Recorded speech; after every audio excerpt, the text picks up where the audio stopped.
मराठी भाषा गौरव दिनाच्या खूप खूप शुभेच्छा. माझं नाव आरव. आज मी तुम्हाला मराठी भाषेतील अलंकाराची माहिती देणार आहे. अलंकार म्हणजे दागिने. जसे अलंकार सौंदर्य अधिक खुलवतात, तसेच भाषेचे सौंदर्य अधिक खुलवण्यासाठी अलंकार वापरतात. भाषा अधिक सुंदर व्हावी म्हणून लेखक किंवा कवी यांचा उपयोग करतात.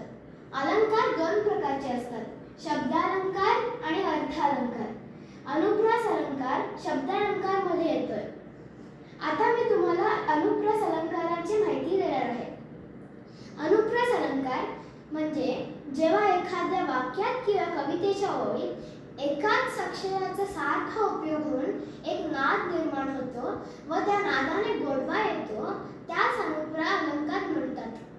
काही गमतीशीर उदाहरणे म्हणजे करकरे काकूंनी करकरे काकांचे कामाचे कोरे कागद काळ्या कात्रीने कराकरा कापून कचऱ्याच्या करंडीत कोंबले.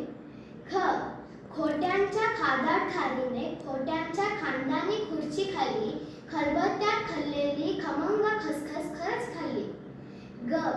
गोबऱ्या गालाच्या गोंडस गुट्टूने गोल गुळगुळीत गच्चीवर गुलाबी गाडीत गोड गोड गमतीशीर गाणी गायली. घुबडाला घाबरून घुशीने घारू अण्णा घाणेकरांच्या घरात घुसून घासलेल्या घमेल्यावरून घसरून घोळ घातला. अशा गमतीशीर वाक्यांसोबत काही स्तोत्रांमध्ये सुद्धा त्याचा उपयोग होतो. जसे आपला रामरक्षित, राम रामेति रमे रामे मनोरमे सहस्रनाम तत्तुल्यं राम नाम वरानने.